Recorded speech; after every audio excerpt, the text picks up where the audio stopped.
나는 밀리터리 덕후다. 본격 밀리터리 팟캐스트 밀떡을 시작합니다. 청취자 함께 정말 밀떡.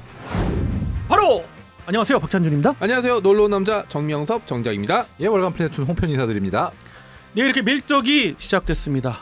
이번 시간은요, 지난번 F5의 추락으로 인해서 좀 안타까운 일이 있었는데 그 전에 또 F-35의 이상으로 인해서 동체 착륙, 사실 그 결과론적으로 보면은 그 조종사분의 동체 착륙이 완전 성공해서 그렇죠. 전 세계적으로 이제 이슈도 됐고, 럭히드 마틴에서는 이제 깜짝 놀라서 럭히드 마틴 기술진들이 바로 이제 대한민국으로 와서 지금 사고 원인부터 해서 쭉 아직 오진 않았습니다. 아직 안 준비 왔나요? 중입니다. 2월 초부터 시작한다니까. 그렇습니다. 지금쯤 도착하려고 하겠네요. 이제 자가격리하고 그래야 되니까. 그렇습니다. 현장 취재를 하고 계신 네, 우리 홍 편집장님의 살아있는 그 취재로서는 동체 옆에서 자가격리하면 되겠네요, 그죠? 네. 그러기 위해서 럭히드 마틴에서 아직은 오고 있지 않다고 합니다. 근데 아무튼 이제 그런 사건이 이제 있어가지고 이제 F-35가 상당히 뭐 추락을 몇 번 했었죠. 국외에서? 지금까지 국외에서 추락한 사례로는 지금 700여 대 이상 생산이 됐습니다만은 딱 5번이었는데 5번도 이제 미국이 3번이고 일본이 한 번, 그리고 영국이 한 번이죠. 그 F-35 기종으로 보면 F-35B가 한 차례, 그다음에 나머지는 F-35A인데 문제는 이제 그게 이제 그 대한민국도 그런 수도 있었습니다만은 이번에 공군 조종사분의 어떤 기술적인 능력 이런 것 어떻게 때문에 보면은 숨을 거신 거니까. 그렇죠. 네. 그렇습니다. 다만 조종사 입장에서는 기량이 충분하고 자신이 있을 경우에는 동체 착륙도 비상 탈출만큼이나 합리적인 대안으로 생각할 수 있다고 얘기하더라고요. 이게 훈련 과정에 또 있나요? 교범에 있습니다. 교범에 있고? 제가 그 원주 공군 기지를 방문했었다고 그랬잖아요. 한 10여 년 전에. 네네네. 그때도 이런 동체 착륙이 어떤 의미에서 이번이 처음이다라고 잘못 알려진 부분도 있는데. 처음이 아니에요? 그렇죠. 아닙니다. F-35로서 그 기종으로서 전 세계에 이제 최초가 됐지만은 사실은 동체 착륙이라는 거는 최악의 경우 또는 그런 조건이 되는 경우에 동체 착륙을 하는 것이 교범에도 있습니다. 각 기종마다 있고 그런 어떤 절차라든가 이런 게 있는데 방금 말씀하신 대로 이번 사건에서는 문제가 돼가지고 결국 서해안 쪽으로 인구도 피해가 없을 정도로 서해안 쪽으로 몰아가면서 동체 착륙을 결심한 거죠. 내가 자신 있으니까. 그래서 동체 착륙을 하겠다고 관제탑에 이야기를 했고, 그리고 서산 해미 공군기지요. 해미 공군기지에 동체 착륙을 시도하게 된 거죠. 사실 이게 착륙 조종사의 기량도 중요하지만 그걸 준비하는 비행장 쪽의 준비가 가능했던 것도 사실 굉장히 큰 요인이거든요. 그렇죠. 예. 근데 이게 랜딩 기어, 그러니까는 바퀴가 안 나와서 이게 문제가 됐다라고 얘기를 들었거든요. 근데 그 전에 그러면 어떤 게 원인이 있었으니까 바퀴가 안 나온 거잖아요. 동체 착륙을 하는 계기는 여러 가지가 있습니다. 가장 위험한 것은 랜딩 기어가 양쪽에서 다 나오지 않고 한쪽만, 앞뒤로 다 안 나오고 한쪽만 나온 경우. 진짜 그건 차라리 동체 착륙 접어지지도 않아. 이럴 경우는 상당히 어려워요. 그러네요. 그런 경우는 기체가 뒤집혀질 가능성이 상당히 높죠. 이게 굴러가다가 터질 영화에서 보면은 수동으로 막 돌려가지고 막 하던데. 우리 F5랄지 이런 것들은 비상시에 수동이 가능해요. 가능해요? 네. 다만 이게 최신형 기체이다 보니까 수동이 없는 거야. 그럼 랩터도 없어요? 랩터 당연히 없어요. 그러니까 이게 뭐냐면 최신형 기체들은 플라이바이 와이어로 대변되죠. 모든 게 자동 시스템이 다 들어가 있기 때문에 이 부분에 있어서 어느 쪽이 고장 났는지는 뭐 사고 원인은 그렇죠. 아직도 이제 시작도 안 했으니까 이후에 이제 알아봐야겠지만 한 군데가 고장 나면은 그냥 완전히 셧아웃이 될 수 있을 수도 있는 그런 에어비닉스 체계이기 때문에 이번 같은 경우에는 여러 가지 원인의 가능성이 정말 있죠. 일부에서는 세와 충돌한 버드 스트라이크 때문 아니냐는 기사가 나오기도 했거든요. 단언컨대 저는 그 부분은 아니라고 봐요. 아니 이게 새가 충돌해서 그렇죠. 네네. 사실 새가 충돌했을 때 가장 확률이 높게 문제가 되는 게 엔진이거든요. 네. 근데 정작 엔진이 꺼지진 않았어요. 그렇죠. 엔진까지 멎었으면 동체착도 못했죠. 그렇죠. 네. 그럼 버드 스트라이커는 결정적인 문제는 아니네요. 그러니까 그거는 이제 조사를 해봐야 되는 거죠. 네네네. 그러니까 요는 이게 버드 스트라이크가 원인이 아니다라는 게 아니라 아직 뭐가 원인인지 모르는 상태에서 단지 버드 스트라이크를 발견했다는 것만으로 그렇게 속단하는 건 이르다는 얘기죠. 단지 지금 추정되는 바는 저는 이렇게 생각합니다. 상당히 높은 수준의 항전 장비를 갖추고 있기 때문에 거기에 들어가는 소프트웨어는 계속까지 업그레이드되고 개발이 되어 왔어요. 지금까지. 네. 최신형으로 블록 3F가 우리 기종인데 그걸 떠나서 지금 블록 4도 거의 완성 단계잖아요. 완성이 됐다고 선언을 하기 일보 직전인데 그럴 정도로 소프트웨어가 복잡하거든요. 그렇죠. 근데 그 소프트웨어의 결함이지 않을까. 왜냐하면 모든 것이 그죠. 이제 자동 제어이기 때문에 꺼져버렸다는. 소프트웨어의 결함과 어떤 한 곳에서 오류가 발생했을 때에 모든 것이 샷다운되는. 그러니까 그 조종사분의 지금 말로는 네. 엔진과 레이더만 살아있고 나머지는 전부 샷다운됐다고 그랬잖아요. 그렇죠. 그런 것이 저는 가장 대변되는 원인은 그거이지 않을까 하는 소프트웨어 쪽이지 않을까. 업데이트 사실 이게 오류. 네. F-35 같은 경우는 특히 이게 문제가 되는 게 그 이전까지 전투기들은 각 계통마다 시스템이 컴퓨터가 여러 분산이 돼 있어가지고 예. 각 계통별로 통제를 하고 움직이게 돼 있는 걸로 알고 있는데 맞습니다. F-35는 그거를 정말 최소한으로 줄였어요. 모든 걸 다 통합했죠. 그러니까 예. 거의 컴퓨터 한 대로 대부분의 기능을 제어한다. 그러다 보니까 바꿔 말하면은 그거 한 대 다운되면은 큰일 날 수도 있는 그런 게 사람으로 아니냐. 따지면 뇌네요. 그렇죠. 그렇죠. 피하 식별을 할 수 있는 기능이 또 전자전 시스템, 각종 전자전 시스템, 그리고 각종 데이터 링크, 그리고 데이터 통신, 음성 통신 그런 모든 최신형 장비들을 한두 번에 업그레이드가 되면서 계속 통합을 강조했어요. 그래서 통합돼 있고 바라쿠다 시스템으로 대변되는 그런 항전 장비가 또 다시 또 통합이 또 됐어요. 최근에. 그렇죠. 그렇기 때문에 지금 홍 편집장님 말씀대로 그런 부분에서의 오류가 만약 발생하면 네. 모든 것이 셧다운 될 수 있고. 그러니까 사람으로 따지면 머리 맞고 기절하는 그렇죠. 느낌이죠. 예. 사실 이게 통제나 어떤 업그레이드 측면에서 장점이 많기 때문에 그렇게 한 거긴 한데 예. 문제는 이게 문제가 생기면 아주 골치 아픈 거고 한 방에 그냥 크게 그렇죠. 큰일 날 그리고 수 있으니까. 개발 과정에서도 예. 그거를 소프트웨어를 정말 그 하나로 다 구현을 하려다 보니까 굉장히 온갖 고생을 많이 무리수가. 했어요. 네. 오랜 기간이 걸리고 솔직히 이게 F-35가 비용이 많이 들고 개발이 지연된 게 사실 기체 문제가 아니라 소프트웨어가 제일 문제가 컸어요. 시스템 문제. 네, 그러니까 소프트웨어 이 특히. 시스템 오류라 하면은 갑자기 제어가 안 된다. 저는 자동차 급발진이 갑자기 생각이 나거든요. 유사할 수 있죠. 유사하죠. 그러니까 오류라는 부분에서는. 다만 예. 그런 모든 자동화된 그런 시스템들, 통합된 시스템들을 한꺼번에 제어해주고 할 수 있는 그 관련되는 하드웨어보다는 소프트웨어적인 측면에서의 예. 오류를 조금 더 부동호가 그쪽으로 가는 거예요. 저는. 그렇죠. 물론 근데 하드웨어 쪽일 수도 있어요. 그렇지만은 저가 조금 그런 쪽에 추측하기로는? 추정이 된다는 네. 거고 그렇게 할 수밖에 없는 이유는 홍 편장도 말씀 주셨듯 개발 과정에서 계속되는 업그레이드가 이루어졌기 때문에 그런 거죠. 야 이게 그러니까 업데이트 한번 실수하면 몇백만 원짜리 컴퓨터가 이제 날아가는 거랑 똑같은 거네요. 사실 그렇죠. 그 컴퓨터가 금액이 중요한 것도 있지만 그 안에 담겨져 있는 게 굉장히 중요한 거잖아요. 예. 그러니까 이게 그러니까는 좋은 최첨단 뭐 이런 거지만 사실은 이때는 그냥 꺼진 거고 원인 불명으로 교전 중에 뭔가의 충격이나 아니면 뭐 기동 뭐 하여튼 여러 가지 이유로 진짜 소프트웨어 다운되면 진짜 전투 중에 다 먹통돼 버리는 거 아니에요? 그렇죠. 잘못하면.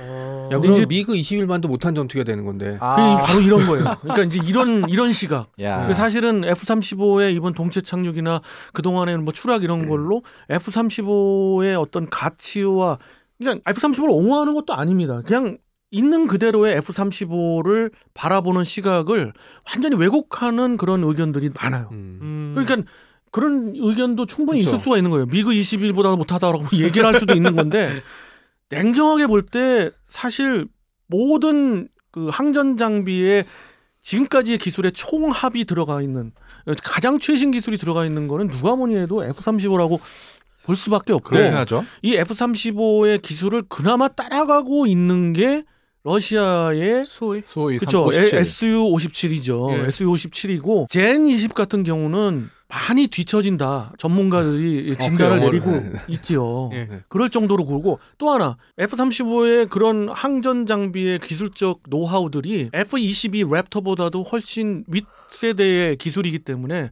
여기에서 체득한 기술이 다시 업그레이드돼서 F-22에 이제 지금 접목되고 있는 상황이거든요. 예. 그래서 F-35가 가지는 단점 무수히 많지만 바로 그 점 때문에 많은 국가들이 F-35를 못 가져서 안달이고 뭐 얼마 전에도 핀란드가 핀란드, 필리핀이라고 할 뻔했다. 예, 예. 핀란드가 차기 제식 전투기로 그걸 선정을 했죠. F-35A를. 예. 사실 지금 그 10개국이 도입이 확정돼서 지금 도입하고 있는 중이고 그 10개국에 이제 더 추가해서 이제 계속 후보군으로 가는 게 핀란드가 최근에 이제 결정을 했고요. 예. 제가 예상컨대는 폴란드가 거의 결정 단계일 그렇죠. 것 같고요. 그 외에도 제3, 제4의 국가들이 아직은 있어요. 물론 이 부분에 있어서는 수출이 제한된 그렇죠. 기종이기 때문에 미 의회 승인이 나야죠. 예, 나야 되겠지만 앞서 얘기했던 필리핀군은 핀란드. 아니 필리핀도 잠깐 얘기했잖아요. 필리핀 같은 경우는 왜 안 되냐? 돈도 없지만 믿질 않죠. 미국이 아마도 미국이 이제 수출 승인을 안 해줄 거예요. 돈이 있어도 그 고위험 국가로 아직은 분류를 하고 그렇죠. 있어요. 아, 그러니까는 미국 입장에서는 우방국가, 동맹국가한테 먼저 일단은 그렇죠. 손을 내미는 그렇죠. 구나. 예. 근데 재미있는 게 사실 F-35가 굉장히 비싸네, 뭐 생산량도 많지 않다 이런 식으로 얘기를 하는데 2000년대 이후에 F-16보다 많이 만들어진 게 2010년이 특히 2010년 이후면은 2000년대 21세기에 가장 많이 만들어진 전투기가 실은 F-35입니다. 이게 놀라운 일이에요. 예. 근데 이제 반대론자 입장에서는 야 이렇게까지 많이 만들었는데 왜 이렇게 최적화가 안 돼 있어? 좀 비싸다는 의견은 지금 방금 말씀드린 조금 오해의 소지가 있고요. 그렇죠. 왜냐하면 8천만 달러 수준이기 때문에 많이 떨어졌죠. 예, 상당히 많이 떨어져 있고, 근데 문제는 바로 그 유지 보수의 상당 부분의 비용이 든다는 거죠. 지금 그건 맞아요. F-16보다 2배 이상 드는데 그럴 수밖에 없는 건 사실은 이게 5세대 기체란 말이에요. 우리가 그렇죠. 간과하고 있는 부분은 바로 5세대예요. 스텔스. 우리가 5세대를 굉장히 흔하게 이야기는 하지만 사실은 KF-21도 5세대로 갈지 성공할지 안 할지는 장담할 수 없는 그렇죠. 부분이거든요. 그만큼 5세대의 기체를 운영한다는 거는 어려움이 있고 그걸 유지하기 위한 유지 보수의 천문학적 비용들은 감수를 해야 되는 거예요, 우리가. 그렇죠. 그리고 이제 F-35가 어떻게 보면은 동맹국의 상징인 거잖아요. 미국이 믿을 수 있는. 왜냐면 뭐 대만도 못 가지는 거고, 그 다음에 터키는 줬다 뺏었고, 거의 줄 뻔하다가 뺏은 거고 하니까 이게 이제 그 어떻게 보면 신냉전 시대에 이제 미국과 가까운 국가, 뭐 파이브 아이스까지는 아니라 그래도 정말 믿을 만한 나라에게만 판매하는 무기가 되거든요. 그 자체 성능도 중요하지만, 그리고 뭐 하다가 뭐 컴퓨터가 다운되고 뭐 이런 것도 중요하지만, 어쨌든 그 기체를 가지고 있느냐 없느냐가 미국이 이 나라를 어떻게 보고 있느냐 F4 하나의 팬텀 바로 같은 지표되죠. 건가? 네. 결국은 그 각국의 공군도 스텔스와 비스텔스 기체 간의 그런 조합을 통해서 최적의 공군력을 가진 비용에 보유하고 있는, 또 활용할 수 있는 예산 범위 내에서 종합적으로 건설하는 게 이제 목표인데, 그런 측면에서 봤을 때 세계 시장에서 스텔스 기체를 우리가 살 수 있는 그런 기종은 현재로서는 유일하거든요. 그렇죠. 예. F-35가 그렇기 때문에 이야기를 하는 거지. 사실 뭐 추락 때 무조건 무슨 깡통 기체네, 심지어 뭐 지금 미그 21하고 얘기 나와서 내가 아니 근데 사실 F-35가 레이더가 꺼지고 날긴 하지만, 그러면은 사실 육안으로 그렇죠. 보이면은 미그 21한테도 잡힐 수 있는 거죠. 되게 극단적인 그렇죠. 생각인 뭐 거죠. 극단적인 사례인 그렇죠. 거고 이거는. 근데 네. 이거를 원인은 분명히 이제 봐야 되는 거고. 근데 어느 기종이건 사고를 통해서 또 한 차원 더 올라가거나 그렇죠. 오류를 갖다가 이제 해치하거나 이런 발전 단계는 거칩니다. 그렇죠. 중요한 건 이제 사고가 난 이후에 어떻게 피드백을 하고 다시 같은 사고를 안 나게 할 수 있는 대책을 세우는 거죠. 왜냐하면 말씀하신 대로 훈련이든 뭘 하다가 안 떨어질 수는 없어요. 안 맞아요. 떨어지는 게 네. 이상한 거죠. 그런 게 있어요. 비행을 안 하면 안 떨어져요. 그러니까 그쵸? 나쁜 기체는 비행을 못하면 오히려 출항률이 떨어지는 그 오해를 살 수 있거든요. 그러니까 어쨌든 중요한 전투기고 사고가 나는 거는 최대한 피해야 되지만 어쩔 수 없다면 그 이후에 어떤 식으로 이거를 대책을 세워야 되느냐. 그렇죠. 근데 영국이 그 항모에서 떨어졌잖아요. 네. 떨어진 원인은 좀 더 봐야 되긴 하지만 아주 사소한 걸 빼야 되는데 그걸 안 뺐다가 맞아요. 이제 그렇게 얘기하더라고요. 떨어졌어요. 그러니까 무슨 커버인가 그렇죠. 뭔가를 안 벗기고 실수로 그대로 네. 이륙해가지고 떨어졌다고 하긴 하더라고요. 그냥 들어 올라갔다 떨어진 거고, 일본 같은 경우는 아마 비행 착각일 가능성이 좀 높다고. 그건 우리가 확인이 했죠. 됐죠. 그거는 레포팅이 나왔는데 확인이 됐고. 비행 착각으로 됐는데, 문제는 일본 자위대의 기체는 바닷속에서 안 잠겨 나오고 있고 못 찾았고요. 영국 거는 아, 그나마 못 찾았어요? 영국 거는 네. 그나마 찾았어요. 건졌어요. 지중해니까 이제 건질 수 네. 있었죠. 근데 우리나라는 살렸고. 그렇죠. 그러니까 이것이 이제 또 비교가 된다고 많은 또 분들이 이제 이야기를 지금 하는데, 우리나라 세계 최초 아니에요? 세계 최초. F-35는 심지어 다시 비행 가능하게 갈 수 있지 않을까 그 얘기까지 하더라고요 지금. 비행 가능 충분하다고 합니다. 왜냐하면 네. 동체 이제 하면 쪽이죠. 하면 쪽에 어떤 스크래치는 당연할 거고 어떤 파손이 좀 있었지만 그 부분은 뭐 경미한 부분이라고 구조적인 파손까지는 없었다는 전혀 것 같아요, 없었죠. 보니까. 그래서 이 기체는 살렸다고 볼 수 있고 결국은 8천만 달러 그냥 우리가 그리고 없어질 잠깐 거 살렸다. 미국 이렇게 보면 기술진 되죠. 입장에서는 그 공짜로 그 테스트하는 거 아니에요? 우리 돈 받아야 되는 거 아니야? 로키드 마틴에서 그 비용 다 내야 돼. 그거. 돈 내야 돼요, 또 이거. 많이들 하죠. 맞아, 왜냐면은 로키드 마틴사에서 그냥 매뉴얼만 있었지 실제로 이거를 그 고장 난 걸 본 적은 없을 맞아. 거 아니에요. 그러니까. 다 물속에 가라앉았거나 아니면 추락해서 산산조각 났으니까. 우리도 한번 갑질을 해봐야죠. 예. 야, 열지 마, 막 이러고. 뭐 여기서 좀 더 이제 그 F-35의 현존하는 그런 단점들을 꼽는다면은 또 하나 큰 단점은 그거죠. 개발을 계속해서 해나가고 있기 때문에 계속 추가 비용이 들어간다는 그렇죠. 거예요. 당장 블록 4 가는 것만 해도 대당 얼마? 굉장히 상당한 비용이 들던데요. 그렇죠. 그리고 공군 현역 조종사분들이 하는 얘기는 바로 이겁니다. 터키 저번에 네. 그 기체를 가지고도 이야기를 많이 하잖아요. 미군이 운영하는 기체와 우리 기체가 다르다라고 얘기하는데 사실 기본적으로 하드웨어의 기체의 차이점은 없다라고 단언하더라고요. 다만 소프트웨어의 차이는 있을 수는 있는데 그건 정말 미세한 차이일 수도 있고 일부러 전체를 제공했는데 각 국에서 요거 이상 안 된다. 우린 요거는 비용 지불 필요도 없다. 이런 부분을 좀 뺀 게 있다고 하더라고요. 그걸 제외하고 그러니까 결론적으로 말해서 출발 선상에서는 똑같다. 자동차 다만, 옵션 같네. 예, 다만 계속해서 업그레이드를 하는데 거기에 못 따라가는 나라는 예를 들면 블록 3 F에서 머무르는 거고요. 거기를 업그레이드하는 나라들은 이제 따라가겠다. 미군이 운영하고 있는 소프트웨어를 계속 제공한다는 얘기거든요. 이런 것이 있기 때문에 추가 비용이 들어간다는 거하고 그리고 너무도 스텔스를 유지하려다 보니까 유지비도 그렇지만은 운용률이 너무 떨어져요. 뭐 그냥 50%는 넘어갑니다만은 70%가 안 돼요. 아이고야. 예, 이런 측면에서는 우리도 어떤지는 이제 공개가 안 되는 이제 보안 사항이라서 알 수 없지만 우리도 거기에서 자유롭지는 않을 그럴 거다라는 수도 있겠네요. 예, 네. 입장이라서 그러한 커다란 단점이 있습니다. 근데 그럼에도 불구하고 장점이 워낙 많기 때문에 그렇죠. 우리는 좀 균형적인 시각을 가져봐야 되겠다는 거고 이번에도 뿐만 아니라 다음번에도 이런 어떤 사고가 났을 때 굉장히 아무 근거 없이 F-35를 이렇게 추락시키는 네. 그런 것은 조금 지양해야겠다는 측면에서 여러 가지 이번 사건을 통해서 한번 말씀드려봤고요. 사실 이런 사건 때문에 F-35에 대해서 좀 자세하게 좀 말씀드려보고 싶었는데 그것은 또 다음 기회에 그렇죠. 한번 또 말씀드려보는 시간을 갖도록 하고요. 2도 예. 만들고 3도 만들어요. 그럴까요? 이번 시간은 이것으로 마치도록 하고요. 다음 시간 여러분들과 또 만나 뵙도록 하겠습니다. 정치 여러분께 경례 밀떡!